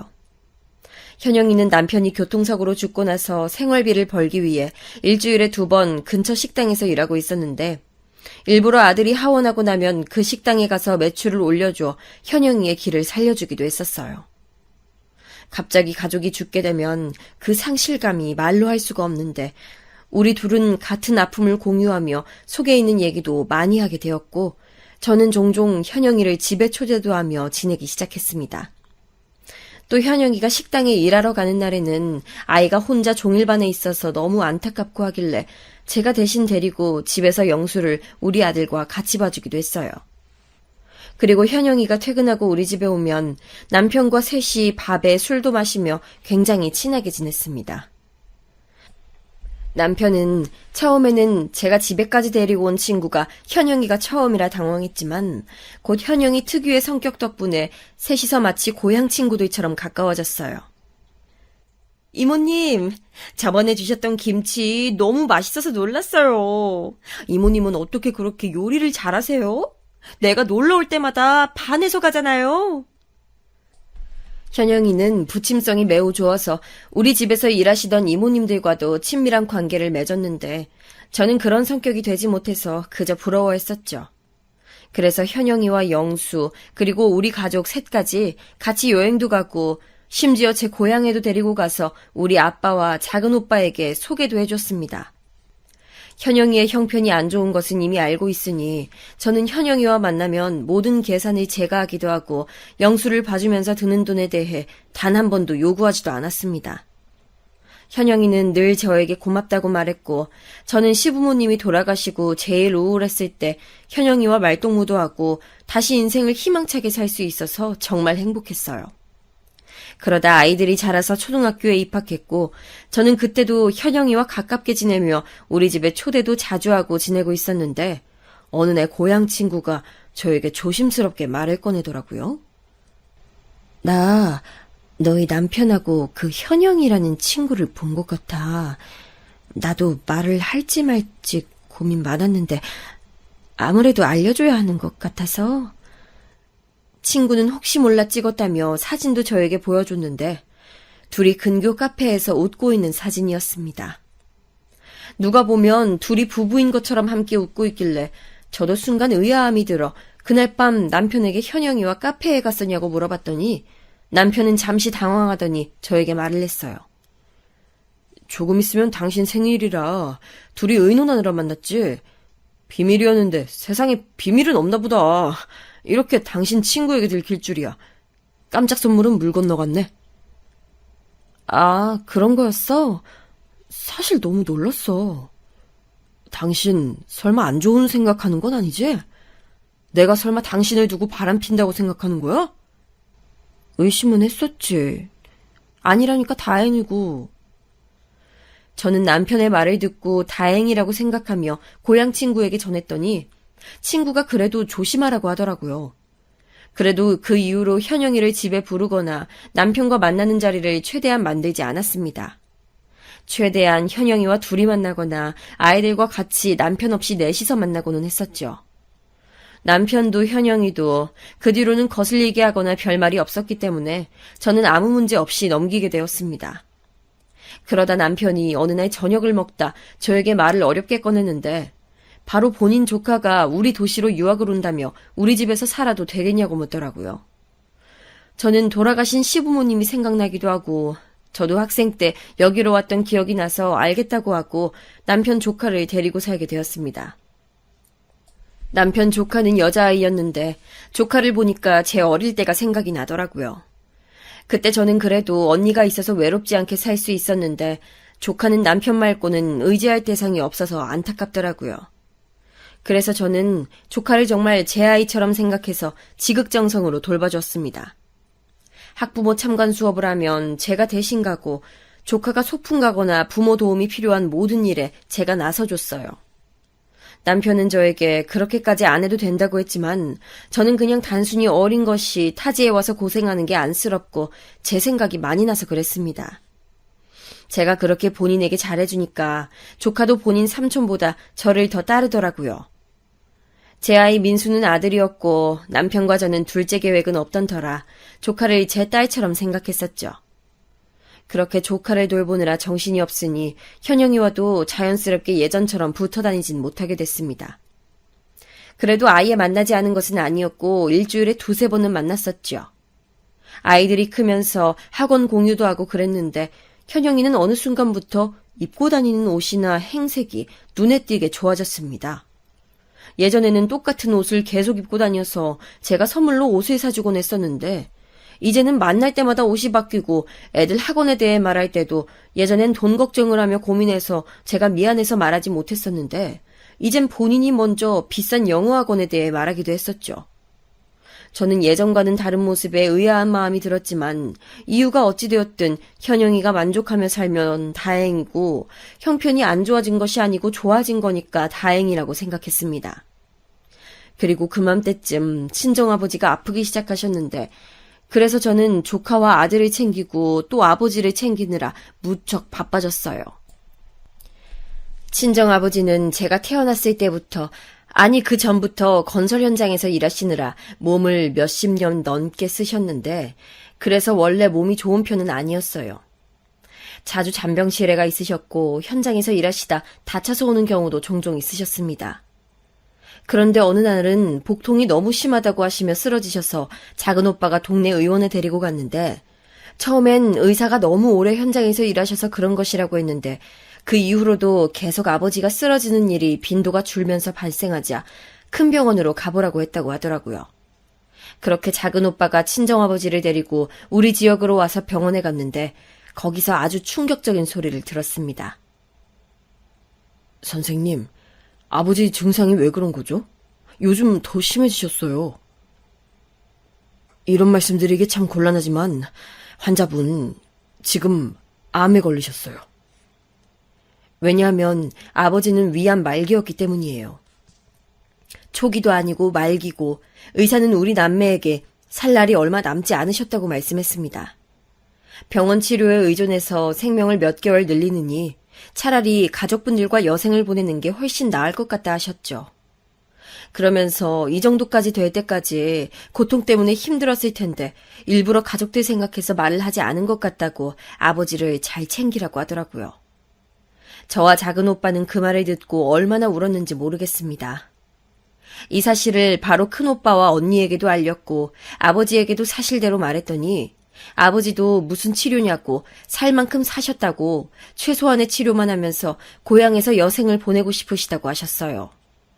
그래서 정말 대학병원에서 최소한의 치료만 하셨는데 저는 암 치료가 그렇게 비싼 줄 그때 처음 알았습니다.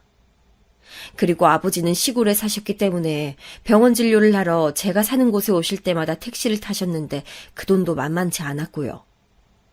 남매가 다 돈을 모았지만 사실 어릴 때부터 가난하게 자랐고 또 큰오빠와 언니는 이미 가정이 있어서 돈을 많이 내는 것이 무리였습니다.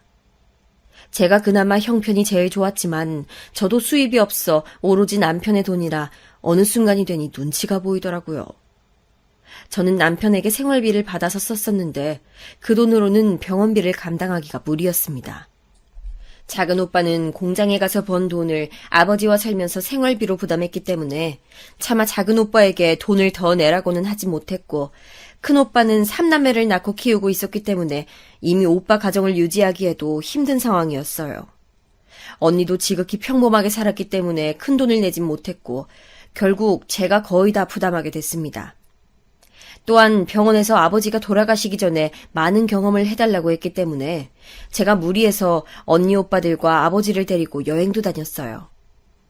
정말 다행히 아버지는 병원에서 반년도 채우지 못할 것이라고 했던 것과 달리 1년 넘게 투병하시고 돌아가시게 되었습니다.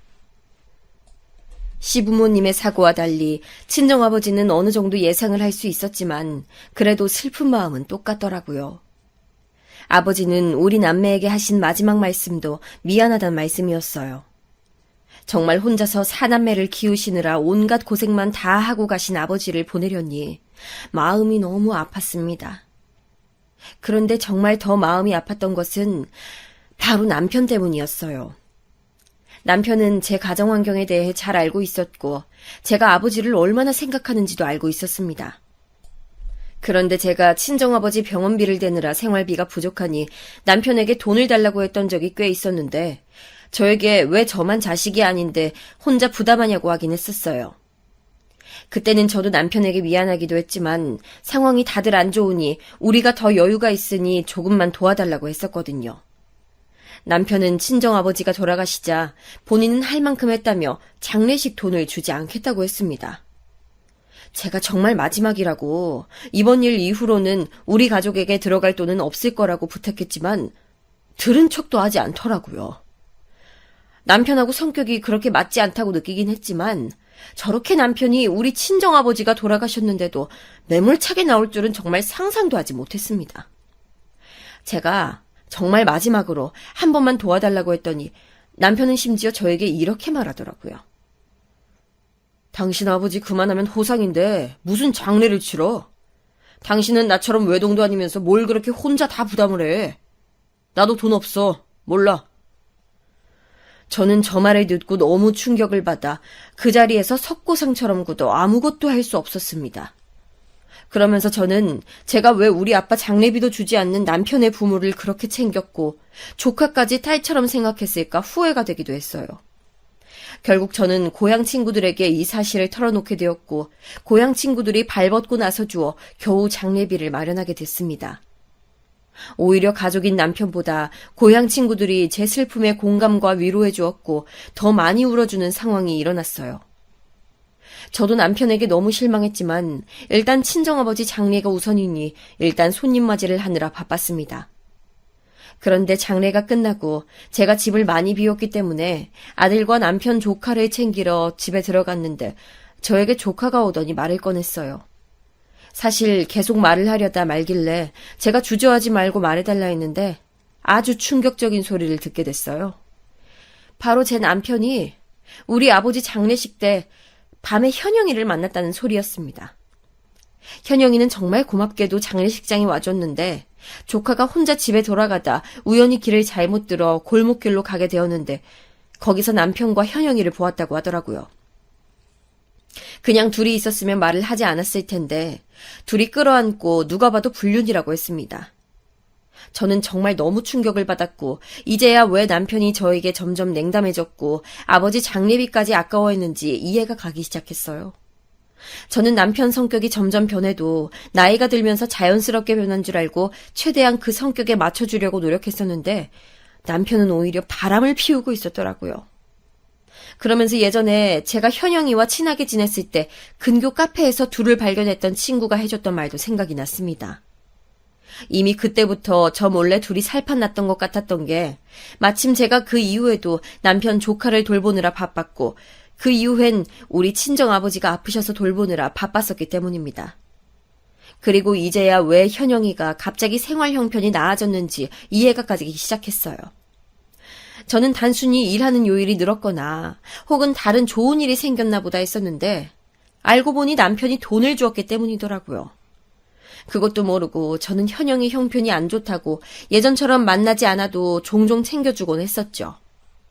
전 이미 머리로는 알고 있었지만 차마 제 입으로 남편에게 너 바람났냐고 묻지를 못하겠더라고요. 아마 슬프게도 남편은 예전과는 달리 수긍할 것 같아서 그랬던 것 같아요. 당장 바람났다는 것을 알고 제일 먼저 든 생각은 아들이었습니다.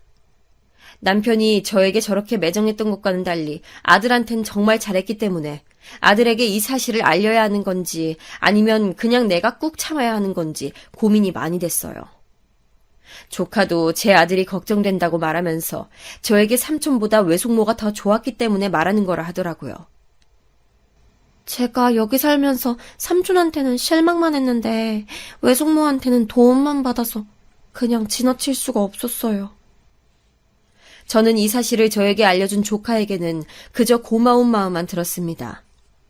남편이 변했다는 사실을 알고 있었지만 이렇게 확실히 확인 사살을 받으니 마음이 너무 아팠지만 저는 이 사실을 가족들에게 알리지도 못했습니다. 아버지가 돌아가신 지 얼마 되지 않았기 때문에 이 소식을 알리면 가족들이 아버지 보낸 슬픔을 온전히 느끼지도 못하고 제 걱정 때문에 또 마음 아픈 일이 생기는 것은 제가 원치 않았기 때문이에요. 남편은 그날 밤늦게 돌아와서 피곤하다고 바로 잤는데 저는 정말 배신감에 잠을 잘 수가 없어서 밤을 꼬박 새웠습니다. 남편에게 배신감이 드는 동시에 현영이한테도 정말 괘씸한 마음이 들었던 것이 저는 정말 현영이에게 친구로 도와주는 것을 넘어서서 인간 대 인간으로 챙겨줬기 때문이에요. 그런데 그렇게 도움받을 것은 다 받아놓고 뒤에서는 제 남편과 바람이 났다니 정말 충격이 너무 컸습니다. 그렇게 아무한테도 말을 하지 못하고 있었는데 며칠이 지나고 저는 더 충격적인 일을 발견하게 됐어요. 제가 남편의 바람을 알고 머리가 너무 아팠지만 그래도 조카와 아들은 챙겨야 해서 애들 먹이려고 백화점에 들렀는데 거기서 제 눈으로 남편을 발견하게 됐어요. 남편을 보고 예전처럼 기쁘진 않았고 혹시나 해서 뒤를 밟았는데 남편은 명품 매장에 들어가더라고요. 계속 지켜봤더니 현영이가 매장으로 들어왔고 둘은 마치 부부처럼 딱 붙어서 가방 구경을 하더니 남편은 집에서는 볼 수 없었던 미소로 웃으며 가방을 결제하더라고요. 저는 그 모습을 지켜보는데 정말 비참하고 또 너무 슬펐습니다. 우리 아버지 장례비는 호상이니 뭐니 하면서 돈도 아깝다고 보태주지 않았으면서 상간녀한테는 명품 가방을 사주다니요. 이게 말이 된다고 생각하시나요, 여러분? 저는 그 자리에서 바로 가서 따지고 싶었지만 애써 마음을 꾹 눌렀습니다. 남편은 저와 결혼 생활을 그렇게 지속하면서 명품 가방을 한 번도 사준 적이 없어서 더 속상했어요. 그렇게 충격적인 광경을 목격하고 집으로 돌아와 애들 밥을 먹이고 안방에 멍하게 있는데 남편이 들어왔습니다. 남편은 현영이한텐 정말 드라마에 나오는 남자처럼 환하게 웃어줬으면서 저는 본 척도 하지 않더라고요. 저는 정말 너무 비참했지만 더 슬펐던 것은 제가 따진다고 해결될 일이 아니라는 점이었어요. 저는 가난했고 경제력도 없었기 때문에 정말 남편의 바람을 알고 있어도 할 수 있는 게 없었기 때문에 막막했습니다. 하지만 저를 두고 바람난 남편과 계속 살 수도 없었어요. 아들이 당연히 마음에 걸렸지만 어떻게 살 수 있겠나요? 전 너무 속상했지만 차마 가족들에게 알릴 수 없어서 고향 친구들을 만나 이 얘기를 털어놓게 되었습니다. 친구들은 처음 현영이를 봤을 때부터 촉이 좋지 않았다고 제 편을 들어줬어요. 내가 관상 잘 보는 거 알지? 걘 처음 봤을 때부터 이상했어. 눈웃음 치는 거 봤어? 너무 아니야. 아니, 재영씨 진짜 그렇게 안 봤는데 너무하네. 우리가 고기 팔아주는 게 얼만데. 안 되겠다. 오늘부터 거래 끊어야지. 아니, 네가 재영씨 덕만 봤어? 너도 시부모님한테 얼마나 잘했어. 그리고 자기 조카도 네가 다 봐주고 우리도 일부러 거래 너희 남편하고 했잖아. 친구들은 말을 할수록 괘씸하고 배신감이 심하다고 하면서 당장 이혼하라고 했습니다. 사실 저는 아들 걱정도 걱정이지만 현영이를 소개해준 사람도 저니까 제가 원인이 된 것 같아서 망설이고 있었거든요. 그런데 바람을 피운 놈들이 잘못이지 제가 무슨 잘못이냐고 친구들이 앞다퉈 얘기해주니 저도 제 결정에 확신이 생기기 시작했습니다. 그러면서 정말 바로 고기 납품을 끊었고 그 소식을 들었는지 남편은 저에게 묻기 시작했어요. 당신 현영이랑 바람 폈지? 나 다 알아. 심지어 내가 봤어. 뭐라고? 누가 그래? 예전부터 정말 왜 그래? 당신 의부증이야. 내가 두 눈으로 똑똑히 봤어. 우리 아빠 장례비는 아깝다고 주지도 않더니 현영이한테는 가방까지 사주더라. 당신 나한테 명품 선물해준 적 있어? 그건 또 어떻게 알았어? 당신 이제 미행까지 해? 진짜 무섭다. 의부증도 적당히 해야지. 의부증이 아니고 당신이 바람 피운 거 맞잖아. 당신이 어떻게 나한테 이래? 뭐? 아니, 야, 똑바로 말해. 너야말로 내가 너희 집에 해준 게 얼만데? 이 대화를 시작으로 남편과 저는 이혼하기로 했고 저는 가족들에게도 이 소식을 알렸습니다. 제가 속상해서 울면서 사실 장례비도 주지 않으려고 했었다고 하니 오빠들과 언니는 당장 이혼하라고 했어요. 저는 현영이한테 연락해서 내 남편과 바람 피웠냐고 하니까 글쎄 남편과 반응이 똑같았어요. 저보고 미행했냐고 무섭다고 막 그러길래 제가 불륜은 무섭지 않냐고 하니까 당당하더라고요. 저렇게 철판을 깔아야 불륜도 할 수 있나 봐요. 제가 이 소식을 고향 친구들에게 알리니까 친구들은 이대로 당할 수는 없다고 하며 아주 통쾌하게 복수해줬어요. 친구들은 고향 토박이었고 크게 장사를 하는 친구들은 제가 사는 도시의 상인회와도 아주 친했는데 남편이 바람났고 아주 몹쓸 놈이라고 소문을 내줬어요. 덕분에 남편은 입소문으로 사업이 크게 휘청하게 되었고 그렇게 잘 나가던 고기 장사도 접게 되었습니다. 그리고 친구들은 초등학교 행사에도 따라와서 현영이 아들을 보고 제가 그 유명한 불륜녀 아들이냐고 손가락질했고 현영이는 그 소문을 견디기 힘들었는지 어디로 사라졌어요. 남편은 현영이도 떠나고 본인 사업도 망해버리자 저에게 무릎 꿇고 본인이 미쳤었다고 이제 앞으로 절대 바람 피우지 않겠다고 저보고 제발 본인을 떠나지 말라고 빌었습니다. 저는 남편을 보면서 시부모님이 그렇게 애써서 키우신 사업을 망쳐버린 소감이 어떠냐고 하니까 땅을 치며 울더라고요. 그렇게 불륜을 저에게 걸렸을 때도 당당하다니 사업이 망해버리자 마음이 급해졌나 봅니다. 심지어 남편은 아들한테는 잘했다고 제가 말했잖아요. 저는 아들에게 사실대로 아빠가 영수 엄마와 바람나서 엄마는 이제 아빠와 살지 않겠다고 했더니 아들은 남편 말고 저를 따라온다고 하더라고요. 남편은 아들이 자기를 선택하지 않고 얼굴도 보기 싫다고 했던 것이 정말 충격이었는지 저에게 갑자기 고등학교 때 얘기를 하더라고요. 우리 학생 때 좋았잖아. 당신 기억나? 우리 좋았어. 도대체 지금 와서 얘기하면 뭐해. 그렇게 좋았던 우리 사이 불륜으로 이렇게 된 거 다 당신 때문이야. 내가 잘할게, 자기야. 제발. 남편은 사업도 망하고 본인 평판도 망하자 끊임없이 저에게 매달렸어요. 심지어 현영이는 도망치듯 다른 곳으로 이사가서 연락도 되지 않으니까 정말 세상에 본인만 남게 되었던 거죠. 남편 조카는 마침 졸업하고 대학에 가게 되어 집을 나갔고 남편은 주위에 아무도 남지 않게 되었습니다. 급기야 이혼해주지 않겠다고 드러누워서 저는 그동안 모았던 증거들을 법원에 제출까지 하게 됐어요. 당연히 법원에서는 이혼을 받아들였고 남편은 위자료까지 저에게 줘야 합니다. 저는 그렇게 아들을 데리고 고향으로 돌아왔어요. 아들의 교육을 위해 도시에 남을까 생각도 했지만 당장 제가 너무 머리가 복잡해서 잠시 고향으로 왔습니다. 고향으로 돌아오니 참 좋더라고요. 비록 우리 친정아버지는 안 계시지만 정말 든든한 제 고향 친구들과 작은 오빠가 있으니 마음이 얼마나 편한지 모르겠어요.